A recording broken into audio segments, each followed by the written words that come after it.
Christians who have made a difference.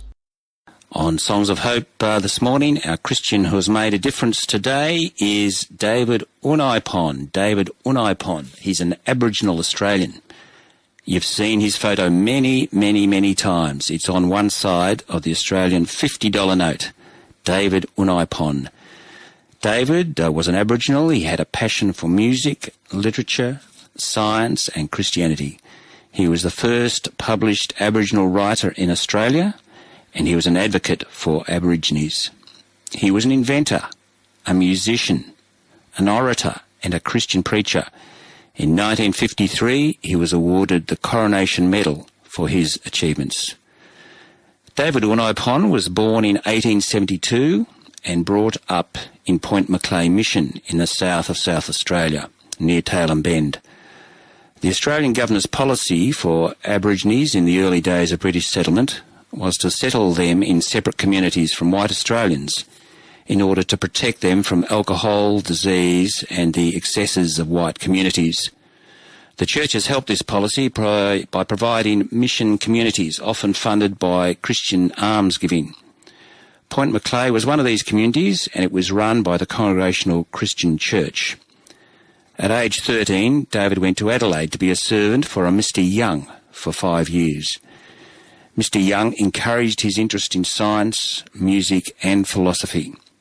When David returned to Point Macleay, he was appointed mission organist, and the mission trained him in the trade of repairing boots. He later ran the bookstore. David was a non-smoker and a teetotaler. At age 30, he married a Tangani woman from the Coorong, Catherine Carter, who had a job as a servant. By 1909, Unaipon had developed and patented a modified handpiece for shearing sheep. He was obsessed with discovering the secret of perpetual motion. In 1914, his predictions about the development of polarised light and helicopter flight were publicised, building his reputation as a black genius and Australia's Leonardo. Between 1909 and 1944, Unaipon made patent applications for 9 other inventions, including a centrifugal motor, a multi-radial wheel and a mechanical propulsion device. But the patents lapsed due to funding limitations. His fame, elegance of manner, public speaking ability and Aboriginal identity confounded the current stereotypes. Unaipon embodied the potential for Aboriginal advancement. His lectures for the Anglican Church stressed improvement. He said, "Look at me and you will see what the Bible can do."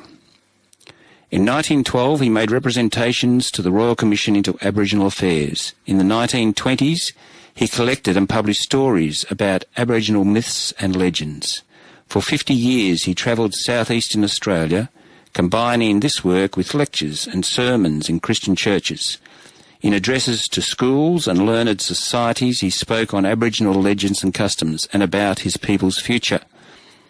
In the 1920s, he was the best-known Aborigine in Australia and was accepted as their spokesperson.